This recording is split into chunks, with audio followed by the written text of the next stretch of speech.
अब हम समझेंगे मेटा सेंटर। तो देखिए मेटा सेंटर क्या होता है। तो देखिए मेटा सेंटर क्या होता है। It is defined as the point about which a body start oscillating when the body is tilted by a small angle. ठीक है। अब क्या होता है, जैसे एक बॉडी है, ये आपका पानी है, इस बॉडी, ये बॉडी आपकी है। ठीक है। इस बॉडी की ये सेंटर ऑफ ग्रेविटी है और इस बॉडी की क्या है, ये सेंटर ऑफ बायंसी है। ठीक। तो क्या करा, ये आपको नॉर्मल एक्सिस नज़र आ रहा है। इस बॉडी को हमने इस तरीके से एक एंगुलर डिस्प्लेसमेंट दिया। ठीक। जब आप इसको एक एंगुलर डिस्प्लेसमेंट देंगे तो इस पॉइंट के अबाउट, इस पॉइंट को हमने क्या बोला, that is point M, it is the meta centre. ठीक है। इस पॉइंट के अबाउट ये वाली बॉडी क्या करेगी, ऑसिलेट करना चालू करेगी। देखिए ये इस तरीके से ऑसिलेट करेगी। हमने इसको एंगुलर डिस्प्लेसमेंट दिया तो बॉडी देखिए इस पॉइंट के अबाउट क्या कर रही है, इस तरीके से ऑसिलेट कर रही है। तो जिस पॉइंट के अबाउट ये बॉडी ऑसिलेट कर रही है इस तरीके से, उसको हम क्या बोलेंगे, मेटा सेंटर बोलेंगे। It is defined as the point about which a body start oscillating when a body is tilted by a small angle. अब देखिए इसकी एक और डेफिनेशन है, ये भी हमको मालूम होना चाहिए। The meta center may also be defined as the point at which the line of action of the force of buoyancy will meet the normal axis of the body when the body is given a small angular displacement. अब देखिए आपकी body इस तरीके से हो गई है मान लीजिए। ठीक। तो अब इसका सेंटर ऑफ बायंसी पहले यहाँ पे था, अब सेंटर ऑफ बायंसी आपका शिफ्ट हो जाएगा, नया सेंटर ऑफ बायंसी आपको यहाँ पे मिल जाएगा। अब यहाँ पे नए सेंटर ऑफ बायंसी पे क्या लगेगा, एक बाइंड फोर्स लगेगा अपवर्ड। ये बाइंड फोर्स कहाँ से पास होके जाएगा, इस मेटा सेंटर से पास होके जाएगा। ये बाइंड फोर्स किसको इंटरसेक्ट करेगा, इस नॉर्मल एक्सिस को इंटरसेक्ट करेगा। तो जिस पॉइंट पे ये बाइंड फोर्स इस नॉर्मल एक्सिस को इंटरसेक्ट करेगा उस पॉइंट को हम क्या बोलते हैं, मेटा सेंटर बोलते हैं। अब देखिए इसकी सेकंड डेफिनेशन क्या बोला इसने, the meta center may also be defined as the point at which the line of action of the force of buoyancy will meet the normal axis of the body when the body is given a small angular displacement. ठीक। तो देखिए centre of buoyancy आपकी हमेशा change होती रहती है, पहले यहाँ पे थी अब यहाँ पे हो गई। ठीक। तो ये जो बाइंड फोर्स नॉर्मल एक्सिस पे जहाँ पे मीट करेगा उस पॉइंट को हम मेटा सेंटर बोलेंगे। या जब हम इस बॉडी को एंगुलर डिस्प्लेसमेंट देंगे तो जिस पॉइंट के अबाउट ये बॉडी ऑसिलेट करेगी उस पॉइंट को हम क्या बोलेंगे, मेटा सेंटर बोलेंगे। अब हमें मेटा सेंट्रिक हाइट निकालना रहेगा, मतलब जी से एम तक की दूरी को हम मेटा सेंट्रिक हाइट बोलते हैं, हमें ये डिस्टेंस निकालना है। ठीक। तो देखिए उसको किस तरीके से हम निकालेंगे। तो देखिए ये जो बॉडी है इसका ये जो एंगल है उसको मैंने क्या बोला, that is theta, this angle is theta. ये बॉडी देखिए इस बॉडी पे एक फोर्स नीचे की ओर लगेगा, दैट इज डब्ल्यू। ठीक। तो ये एफ बी आपका किसके बराबर होगा, वेट ऑफ द बॉडी के जितना होगा। बाइंड फोर्स किसके बराबर होता है, वेट ऑफ द बॉडी के जितना होता है। तो इस पर डब्ल्यू लग गया, इसकी सेंटर ऑफ ग्रेविटी पे। ये बॉडी देखिए यहाँ पे इतना पानी के अंदर डूबी हुई है और इतनी पानी के अंदर बाहर निकली हुई है। तो देखिए जितनी बॉडी ये पानी के अंदर डूबी हुई है तो इतना पोर्शन का कुछ वेट होगा। ठीक है। वो वेट क्या करेगा, इस लाइन के अबाउट मोमेंट प्रोड्यूस करेगा। ये वेट क्या करेगा, इस लाइन के अबाउट मोमेंट प्रोड्यूस करेगा। कैसा मोमेंट प्रोड्यूस करेगा, क्लॉकवाइज, मतलब इस बॉडी को क्लॉकवाइज रोटेट करने की कोशिश करेगा। ठीक है। और ये जो फोर्स है, ये फोर्स क्या करेगा, ये जो बाइंड फोर्स है इस बॉडी को देखिए एंटी क्लॉकवाइज घुमाने की कोशिश करेगा। ठीक है। इसको वापस अपने ओरिजिनल पोजीशन में लाने की कोशिश करेगा। तो इक्विलिब्रियम कंडीशन में क्या होगा, ये जो क्लॉकवाइज मोमेंट है इसके एंटी क्लॉकवाइज मोमेंट के जितना होगा। ठीक है। उसको देखिए हम इक्वेट करेंगे। तो देखिए ये जितना पोर्शन आपका पानी के अंदर डूबा है इसका मोमेंट अपने को इस लाइन के अबाउट लेना है। तो इस पूरे का मोमेंट लेना है, एन ओ एन डैश का लेना है। तो हम क्या करेंगे, पहले यहाँ पे एक छोटा सा एलिमेंट्री एरिया ले लेंगे। ठीक। ये एंगल थीटा है तो ये एंगल भी आपका थीटा आएगा। यहाँ पे देखिए हमने एक छोटा सा एलिमेंट्री एरिया ले लिया। इस एलिमेंट्री एरिया की दूरी यहाँ से कितना है, x है। इस एलिमेंट्री एरिया की जो चौड़ाई है उसको मैंने dx बोला है। इस एलिमेंट्री एरिया का ये लेंथ कितना है, दैट इज h है। ठीक। तो देखिए हमको इस पूरे का मोमेंट लेना है। तो हम क्या करेंगे, पहले ये छोटा सा जो एलिमेंट्री एरिया है इसका मोमेंट ले लेंगे, इसका मोमेंट अपन ले लेंगे इस वाली लाइन के अबाउट, फिर उसको इंटीग्रेट कर देंगे तो इस पूरे का मोमेंट आपका निकल के आ जाएगा इस वाली लाइन के अबाउट। तो देखिए अगर इस एलिमेंट्री एरिया का अगर आपको मोमेंट लेना है तो आपको क्या मालूम होना चाहिए, इस एलिमेंट्री एरिया का वेट मालूम होना चाहिए। ठीक, इस एलिमेंट्री एरिया का आपको वेट मालूम होना चाहिए। तो देखिए weight of the strip, weight आप जानते हैं, वेट क्या होता है, that is rho g into volume होता है। तो हमको इस स्ट्रिप का वेट निकालना है तो इस स्ट्रिप का वॉल्यूम निकालना पड़ेगा, rho g into volume of the strip. तो देखिए हम लिखते हैं, हमने लिखा इसका वॉल्यूम ऑफ द स्ट्रिप कितना है, that is D A into L. D A मतलब ये जो आगे वाला आपको एरिया नजर आ रहा है दैट इज डी ए, और एल क्या है, एल आपका पीछे, ये स्ट्रिप देखिए अंदर ही अंदर पूरी एसी रहेगी स्ट्रिप आपकी, तो ये एल रहेगी, ये आपका क्या रहेगा, पूरा एल रहेगा। तो इसका वॉल्यूम मैंने लिख दिया that is D A into L. अब देखिए डी ए की जगह मैं क्या लिख सकता हूँ, मैंने देखिए डी ए की जगह लिखा एच इंटू डी एक्स, है ना, आगे वाला एरिया निकालना है। तो देखिए इसकी ऊंचाई कितनी है, एच है, और ये चौड़ाई कितनी है, डी एक्स। तो मैंने डी ए को लिख दिया डी एक्स इंटू एच। अब देखिए इसको हम थोड़ा और सिंप्लीफाई करते हैं। देखिए ये एच को मैं क्या लिखूंगा, मैं एच को देखिए क्या लिखूंगा, देखिए अगर आप इस वाले सेक्टर को ध्यान से देखें, इसको, फिर एच को देखें, फिर देखिए ये लाइन मैंने यहाँ पे खींची वापस, ठीक है।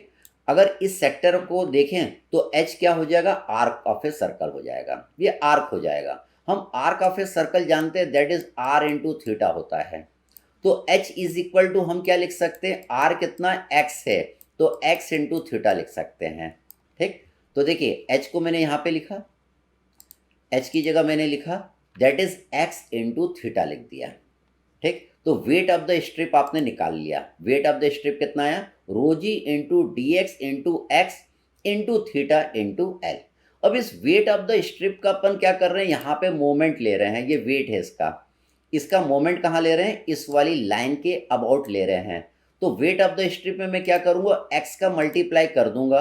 तो देखिए मोमेंट ऑफ द स्ट्रिप लिया हमने, मोमेंट क्या होता है, it is product of force and the perpendicular distance. तो इतना वेट ऑफ द स्ट्रिप आपका फोर्स हो गया, और परपेंडिकुलर डिस्टेंस कितना होगा, एक्स हो गया, इंटू एक्स आपका हो गया। तो आपने क्या करा, इस स्ट्रिप का मोमेंट यहाँ पे ले लिया, लेकिन आपको तो ये पूरे हिस्से का मोमेंट लेना है, आपको तो ये पूरे हिस्से का मोमेंट यहाँ पे लेना है। तो उसका मोमेंट लेने के लिए हम क्या करेंगे, इस वाली इक्वेशन को इंटीग्रेट कर देंगे। तो देखिए moment of N O N dash is equal to integration of all this term. ठीक है, तो पहले हमने क्या करा, एक छोटे से एलिमेंट्री एरिया का मोमेंट इसके अबाउट लिया, फिर उसको इंटीग्रेट कर दिया, तो पूरे हिस्से का मोमेंट इस वाली लाइन के अबाउट आ गया। अब इसको हम क्या करते हैं, थोड़ा सा हम सॉल्व कर लेते हैं। तो यहाँ पे देखिए x था, यहाँ पे भी x था, उसको मैंने क्या लिख दिया, एक्स स्क्वायर लिख दिया। अब इसमें देखिए जो चीज़ को हम बाहर ले सकते हैं that is rho g, theta आपका कांस्टेंट है, उसको मैंने बाहर ले लिया, और ये क्या हो गया, integration of x square into D A हो गया। अब integration of x square into D A को मैं क्या लिख सकता हूँ, आई लिख सकता हूँ, I is the moment of inertia. I देखिए किस एक्सिस का, और मोमेंट ऑफ इनर्शिया ये बहुत इंपॉर्टेंट है आपका। देखिए ब्लॉक कुछ इस तरीके का है, तो देखिए ये जो आपको एक्सिस नज़र आ रहा है, इस एक्सिस का वर्ड ये आई है, मोमेंट ऑफ इनर्शिया है, क्योंकि इसी एक्सिस का वर्ड देखिए यहाँ पे ऊपर जाएगा तो ये यहाँ पे नीचे जाएगा, और ये यहाँ पे ऊपर जाएगा तो यहाँ पे ये नीचे आएगा। तो ये जो आई आपका मोमेंट ऑफ इनर्शिया है वो इस वाले लॉन्गिट्यूडनल एक्सिस के अबाउट है। अब देखिए आपने यहाँ पे जो ये जो हिस्सा है ये यहाँ पे कितना मोमेंट प्रोड्यूस करेगा ये आपने निकाल लिया। अब देखिए ये एफ भी क्या करेगा, इस वाली लाइन के अबाउट मोमेंट प्रोड्यूस करेगा। इसका मोमेंट तो आपका कैसा है, क्लॉकवाइज, और इसका मोमेंट कैसा आएगा, एंटी क्लॉकवाइज। ये इक्विलिब्रियम में तो क्लॉकवाइज मोमेंट आपका एंटी क्लॉकवाइज मोमेंट के जितना रहेगा। तो एफ बी इस वाली लाइन के अबाउट कितना मोमेंट प्रोड्यूस करेगा, that is F B into B B one. इसको मैंने लिखा F B into B B one, ये वाला डिस्टेंस है बी बी वन, ये वाला डिस्टेंस है। देखिए बी बी वन को हम क्या लिख सकते हैं, ये बहुत इंपॉर्टेंट है। तो देखिए इस वाले सेक्टर को ध्यान से देखिएगा, ये ऊपर यहाँ पे गया, और ये देखिए यहाँ पे मैं नीचे आ रहा हूँ, ये मैं नीचे आ रहा हूँ। तो ये आर्क ऑफ ए सर्कल हो गया, आर्क ऑफ ए सर्कल हो गया बी बी वन। तो हम जानते हैं लेंथ ऑफ आर्क कितना होता है, आर इंटू थीटा होता है। यहाँ पे आर क्या है, बी से एम तक की दूरी, that will be the r, that will be the radius of this sector. ठीक, तो आर की जगह मैं क्या लिख दूंगा, that is B M into theta. आर की जगह हम लिख देंगे बी एम इंटू थीटा। तो देखिए यहाँ पे हमने लिखा that is F B into B one की जगह मैंने लिखा बी एम इंटू थीटा। तो देखिए ये बी वन एफ बी के लिए परपेंडिकुलर डिस्टेंस है, लेकिन इस वाले सेक्टर के लिए ये आर्क है, इस वाले सेक्टर के लिए ये आर्क है। जब आपने एच इसका एरिया निकाला था तो आपने एच इंटू डी एक्स लिखा था, तो ये वाला देखिए H into D S, H इसकी लंबाई है, लेकिन जब आप इस वाले सेक्टर को देखोगे तो ये आर्क के रूप में आपको लेना पड़ेगा, ये आर्क के रूप में आपको लेना पड़ेगा, क्योंकि ये जो एच है बहुत ही छोटा रहता है। तो अगर ये आर्क भी है तब भी इसको जब एरिया लेंगे तो इसको लेंथ ही लेना पड़ेगा, एच ही लेना पड़ेगा, क्योंकि बहुत ही छोटा है। तो आर्क रहे या स्ट्रेट लाइन रहे उसमें कोई फर्क नहीं पड़ता है। तो यहाँ पे बी वन, ये जो मैंने यहाँ पे ट्रायंगल आपको दिखाया उसके लिए ये आर्क हो जाएगा। Arc of a circle R into theta होता है। आर क्या होगा, बी से एम तक की दूरी को हम क्या बोलेंगे, आर बोलेंगे। ठीक, अब देखिए यहाँ पे एफ बी आया, एफ बी आपका डब्ल्यू के जितना होगा, तो मैं इसको लिख सकता हूँ W into B M into theta. अब हम क्या करेंगे, हम इन दोनों इक्वेशन को इक्वेट कर देंगे। एक क्लॉकवाइज मूवमेंट है, एक एंटी क्लॉकवाइज मूवमेंट है, दोनों को देखिए मैंने इक्वेट कर दिया। तो इसमें देखिए थीटा से थीटा कट जाएगा, मैंने देखिए थीटा से थीटा को काट दिया, और बी एम की वैल्यू कितनी आ गई, rho g into I divided by W. इसको देखिए हम थोड़ा और सॉल्व कर सकते हैं। डब्ल्यू को मैंने क्या लिख दिया, रो जी इंटू वॉल्यूम लिख दिया। वेट किसने जितना होता है, रो जी इंटू वॉल्यूम, रो जी आपका कट जाएगा, तो बी एम आपका आ जाएगा, that is I divided by V. V क्या है, volume of water displace by this block, that is V. I is the moment of inertia about the longitudinal axis. ये तो बी एम आया, हमको तो जी एम निकालना है, centre of gravity की दूरी मेटा सेंटर से हमको निकालना है। इसी को हम क्या बोलते हैं, मेटा सेंट्रिक हाइट बोलते हैं। तो देखिए हम क्या करेंगे, यहाँ पे हम क्या करेंगे, तो metacentric height G M is equal to B M plus minus B G होगा। G M is the metacentric height, that is equal to B M plus minus B G. अब यहाँ पे plus कब लेना है, तो देखिए positive side कब लेना है, when G is lower than B. जब centre of gravity is lower than centre of buoyancy तो हमको क्या लेना है, प्लस लेना है। यहाँ पे देखिए माइनस कब लेना है, when G is higher than B. G अगर बी से ऊपर है तो हमको क्या लेना है, यहाँ पे माइनस लेना है। अब I is the moment of inertia about the longitudinal axis passing through O. V is the volume of body जो सबमर्ज इन वाटर, जो पानी के अंदर डूबी हुई है। ठीक, इतना चीज़ हमको ध्यान में रखना है। तो हम इस पर प्रॉब्लम करेंगे, लेकिन प्रॉब्लम करने से पहले हम थोड़ा स्टेबिलिटी ऑफ फ्लोटिंग बॉडी को यहाँ पे समझ लेते हैं। जब हमने बायोंसी पढ़ा था तो हमने स्टेबिलिटी ऑफ सबमर्ज बॉडी देखा था। बॉडी पानी के अंदर डूबी हुई थी, जैसे कि आपकी पनडुब्बी पानी के अंदर चलती है, वो स्टेबल कब रहेगी, जब पनडुब्बी की centre of gravity centre of buoyancy के नीचे रहेगा, नहीं तो वो क्या होगा, लुढ़क जाएगी अगर टेढ़ी होगी तो। अब फ्लोटिंग बॉडी है वो स्टेबल कब रहती है, जैसे आपका पानी का जहाज, वो स्टेबल कब रहेगा, for stable equilibrium the position of metacentre a, metacentre M should be higher than centre of gravity for stable equilibrium. For unstable equilibrium में क्या होगा, the position of metacentre M should be lower than the centre of gravity जी।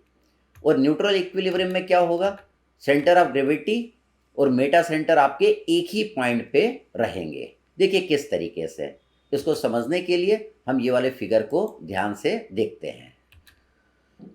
तो देखिए यहाँ पे ये तो आपका स्टेबल है, ये स्टेबल इक्विलिब्रियम में है। ठीक, अब यहाँ पे क्या हुआ, हमने इस जहाज को इस तरीके से टिल्ट किया, इस तरीके से टिल्ट किया। अब इस जहाज की देखिए ये सेंटर ऑफ ग्रेविटी है, और ये क्या है, सेंटर ऑफ बायोंसी है, और ये आपका मेटा सेंटर है। मेटा सेंटर कौन सा पॉइंट होता है, जहाँ पे सेंटर ऑफ बायोंसी जाके मीट करता है इस वाले एक्सिस पे, वो आपका मेटा सेंटर होता है। तो जब आपने जहाज को देखिए इस तरीके से टिल्ट किया तो ये दोनों क्या करेंगे, कपल फॉर्म करेंगे। ये दोनों देखिए कैसा कपल फॉर्म करेंगे, ये दोनों देखिए आपका एंटी क्लॉकवाइज कपल फॉर्म कर रहे हैं। जहाज आपका क्लॉकवाइज घूम रहा है, देखिए ये दोनों एंटी क्लॉकवाइज कपल फॉर्म कर रहे हैं, मतलब वापस रोटेट करके जहाज को क्या करेंगे, इस तरीके से सीधा कर देंगे। तो इसको हम क्या बोलते हैं, रिस्टोरिंग मोमेंट प्रोड्यूस करेंगे। कौन दोनों, आपका वेट और फोर्स ऑफ बायंसी। अब देखिए इसमें Meta centre centre of gravity के ऊपर था, तो ये कौन सा था, ये स्टेबल इक्विलिब्रियम में है। अब यहाँ पे centre of Meta centre centre of gravity के नीचे आ गया। मेटा सेंटर कौन सा होता है, ये देखिए, ये सेंटर ऑफ बायंसी, आपका सेंटर ऑफ बायंसी पे बाइंड फोर्स लग रहा है, ये बाइंड फोर्स यहाँ पे टकरा रहा है इस नॉर्मल एक्सिस पे, तो ये आपका मेटा सेंटर हो गया।